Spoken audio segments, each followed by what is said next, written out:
पिछले 10 साल से जो है ना मैं इन्वायरमेंट के थीम के अराउंड जो है मैं काम कर रहा हूँ। जब मैंने अपने गांव के अंदर ये आइडिया पिच किया था तो बॉय स्काउट्स, गर्ल गाइड और इस तरह के जो है ना लोगों ने मुझे सपोर्ट किया, क्योंकि हम ये प्रोजेक्ट जो ना विदाउट कोई एनजीओ या कोई गवर्नमेंट के सपोर्ट के साथ कर रहे हैं। आपकी हम मुलाकात करवाने जा रहे हैं इस सेगमेंट के अंदर गिलगित बल्तिस्तान की हसीन वादी हुंजा से ताल्लुक है हमारे एक मेहमान का, जो कि नौजवान हैं। उन्होंने फितरत से मोहब्बत और अपने फन के जरिए ना सिर्फ गिलगित बल्तिस्तान बल्कि दुनिया भर में माहौलियाती तहफ़्फ़ुज़ के हवाले से शऊर उजागर किया है। इस नौजवान ने अपनी आंखों से अपने गांव, अपनी सरजमीन और अपने बचपन की कुदरती खूबसूरती को बदलते और ग्लेशियर्स को पिघलते देखा, और ये तजुर्बा उनके फ़न और सरगर्मियों की बुनियाद बना। इस नौजवान का ये मानना है कि फ़न सिर्फ खूबसूरती नहीं बल्कि एक एहतजाज, एक पैगाम और एक इक़दाम है जो लोगों के दिलों और दिमागों तक पहुंचता है। और इनके फनपारों को दुनिया भर में माहौलियाती बेदारी के हवाले से सराहा गया है और इन्हें बहुत से एजाज़ात से भी नवाजा गया है। ये एजाज़ात इस बात की दलील है कि इनकी नीयत सच्ची है और आपके अगर ख्वाब वाज़े हों तो आप कामयाबी तक पहुंच सकते हैं और लोग आपको पसंद करते हैं। तो आज हम उनसे जानेंगे कि किस तरह उन्होंने अपने गाँव में कुदरती माहौल के तहफ़्फ़ुज़ और माहौलियाती आलूगी को कम करने के लिए इक़दाम किए, और वो कौन कौन से इक़दाम हैं और इस दौरान उन्हें कौन से चैलेंजेस फेस करने पड़े, और आम लोग कैसे उनके साथ कदम से कदम मिलाकर कुदरती माहौल के तहफ़्फ़ुज़ में अपना हिस्सा डाल सकते हैं, कंट्रीब्यूट कर सकते हैं। तो हमारे साथ मौजूद हैं एनवायरनमेंट एक्टिविस्ट और एक बहुत खूबसूरत artist Karim Ahmed Khan. Karim, welcome to Suno Pakistan. माहौलियाती आलूदगी जदीद दौर का एक बड़ा अहम मसला है। आपको इस मसले को हल करने का ख्याल कैसे आया और कब फैसला किया कि माहौलियाती आलूदगी को कम करने के लिए आप अमली तौर पर किरदार अदा करेंगे? बिस्मिल्लाहिर्रहमानिर्रहीम। थैंक यू सो मच, आप लोगों ने मुझे अपने शो पे इनवाइट किया। पिछले दफ़ा एक शो पे मैं बात कर रहा था कि ये कोई ओवर द नाइट एक चीज़ नहीं थी। एक्चुअली मैं एक प्रैक्टिसिंग आर्टिस्ट हूँ और पिछले 10 साल से जो है ना मैं इन्वायरमेंट के थीम के अराउंड जो है मैं काम कर रहा हूँ। और क्योंकि मैं डिफरेंट एग्जीबिशन का पार्ट रहा हूँ तो 2025 में जो है लाहौर बिनाले का मैं पार्ट था, जिसका जो थीम EC के ऊपर था, इकोलॉजी के ऊपर। तो मैंने देखा था कि दुनिया से काफ़ी आर्टिस्ट आए थे, पाकिस्तान से भी और इंटरनेशनल काफ़ी आर्टिस्ट ने पार्टिसिपेशन दी थी। वहाँ पे मुझे एक चीज़ महसूस हुई कि हम नो डाउट क्लाइमेट चेंज और इस तरह के टर्म्स जो है ना अभी काफ़ी कॉमन हो चुके हैं, बट लोग इसके ऊपर बात करते हैं लेकिन प्रैक्टिकल इसके ऊपर कुछ कर नहीं रहे लोग। तो मुझे ये एकदम से ख्याल आया कि जो मेरा अपना गांव है, क्योंकि हुंजा वैली जो है ना one of the most climate affected areas में से एक है, तो मुझे लगा कि यहाँ पे जो है टूरिज्म का हब है, तो क्यों ना हम अपने विलेज। अच्छा, मैं इसी हवाले से जानना चाहूंगी, आपका ताल्लुक जो है गिलगित के खूबसूरत गाँव गुलकिन से है। हमें ये बताइए कि आपके गांव की कुदरती खूबसूरती और माहौलियाती तब्दीलियों ने आपके फ़न और ज़िंदगी को कैसे मुतासर किया? क्या एक्सपीरियंस था और आपने अपने गांव को एक मिसाली गांव बनाने में क्या इक़दाम किए?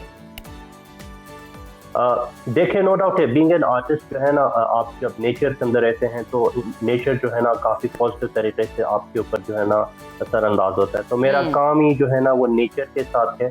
तो जब मैंने अपने गांव के अंदर ये आइडिया पिच किया था तो सबसे जो इम्पोर्टेंट चीज़ था कि ये कोई ऐसा प्रोजेक्ट नहीं है कि इसको बहुत थोड़े लोग मिलकर करें। तो नहीं, मुझे एक एज था कि हमारे गांव में जिस तरीके से वॉलंटियरिज्म का एक कॉन्सेप्ट है, तो उसके अंदर जो है मुझे बॉय स्काउट्स, गर्ल गाइड और इस तरह के जो है ना लोगों ने मुझे सपोर्ट किया, क्योंकि हम ये प्रोजेक्ट जो है ना विदाउट कोई एनजीओ या कोई गवर्नमेंट के सपोर्ट के साथ कर रहे हैं। तो नो डाउट चैलेंजेस हैं, बट हम इसके ऊपर काम कर रहे हैं। अच्छा करीब, हमें ये भी बताएं कि अगर हम बात करें तो आपको इस दौरान कौन कौन से चैलेंजेस जो है वो फेस करने पड़े, और आपकी काविशों को देखते हुए बहुत से लोग यकीनन मुतासिर भी हुए होंगे, जिस तरह आपने कहा कि वॉलंटरली वो आपके मिशन का हिस्सा भी बन रहे होते हैं। इस बारे में भी ज़रा बताइएगा। देखिए, चैलेंजेस इस तरह से है कि हम ये प्रोजेक्ट ना अपने ऑन पे कर रहे हैं, ठीक है, और पूरे गांव को ठीक करना मेरे ख्याल में एक चैलेंजिंग चीज़ है। हमें कोई सपोर्ट इस तरीके से हासिल नहीं है, हम इसको अपने ऑन पे कर रहे हैं। बट अल्हम्दुलिल्लाह हमारी जो कम्युनिटी है वो इसको अपने ऑन पे जितना वो लोग कर सकते हैं। इवन की कम्युनिटी में से काफ़ी लोग आए, किसी ने जो है ना थोड़े बहुत डोनेशन दिया, हम उसके ऊपर जैसे उनके लिए मटीरियल ले रहे हैं, वो चीज़ें कर रहे हैं। तो नो डाउट इस तरह के चैलेंजेस तो हैं, बट हम उसको ओवरकम करने की कोशिश कर रहे हैं।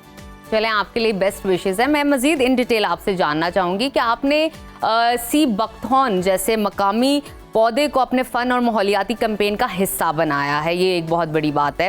आपके ख्याल में ये मकामी जड़ी बूटी और पौधों का तहफ़्फ़ुज़ क्यों ज़रूरी है, इस पर ज़रा रोशनी डालिएगा और साथ ही साथ हमें बताइए कि आपने इसको यकीनी कैसे बनाया। देखिए, मेरा जो काम है सी बकथॉर्न, क्योंकि सी बकथॉर्न जो है ना हुंजा में एक पौधा है जो कि बहुत ही एक रेजिलिएंट प्लांट है। ये बहुत ही हार्श कंडीशन में ग्रो करता है। इसको मेडिसिनल प्लांट भी समझा जाता है। तो मेरा काम जो है ना, काफी जो मेरा थीम जो है इसी चीज के ऊपर होता है कि ये बिल्कुल एक हार्श कंडीशन में ग्रो करने के बावजूद भी जो है ना वो मतलब फिर भी ग्रो करता है। तो ये क्लाइमेट चेंज की वजह से जो है ना ये one of the most effective plants में से एक है। जबरदस्त। तो इसकी वजह से हम देखते हैं कि जो बर्ड्स की तादाद है वो यहाँ पे अब हमें कम देखने को मिलते हैं, क्योंकि ये जो है ना ये सोर्स ऑफ फूड हुआ करता था उन परिंदों के लिए, जो कि अब हम क्लाइमेट चेंज की वजह से हम इसको काट रहे हैं, ठीक है ना, दरख्तों को काट रहे हैं, तो उस वजह से जो है ना काफी इसके ऊपर जो है असर पड़ रहा है। तो ये एक रेजिलिएंट प्लांट है, इसलिए अपने काम के अंदर मैं इसको लेके आ रहा हूँ। अच्छा करीम, आपने एनवायरमेंटल चेंजेस को बड़े करीब से देखा, बचपन से लेकर अब तक ग्लेशियर्स को अपने गांव में पिघलते देखा। ये तजुर्बा कैसा था, ये एक्सपीरियंस कैसा था, कितना आपके लिए तकलीफ दे था और कितना इसने आपको मोटिवेट किया? देखिए, नो डाउट चैलेंजेस तो है ना वो पार्ट ऑफ लाइफ है। चैलेंजेस हैं नो डाउट, बट जैसे मैंने पहले कहा कि हमारी जो कम्युनिटी है वो मेरे साथ है। मैं इसको बिल्कुल सोलो क्रेडिट नहीं लेना चाहूँगा, ये सारा क्रेडिट जाता है गाँव वालों को, बॉय स्काउट्स को, गर्ल्स गाइड्स को, कि वो आपस में मिलके इस प्रोजेक्ट को कर रहे हैं।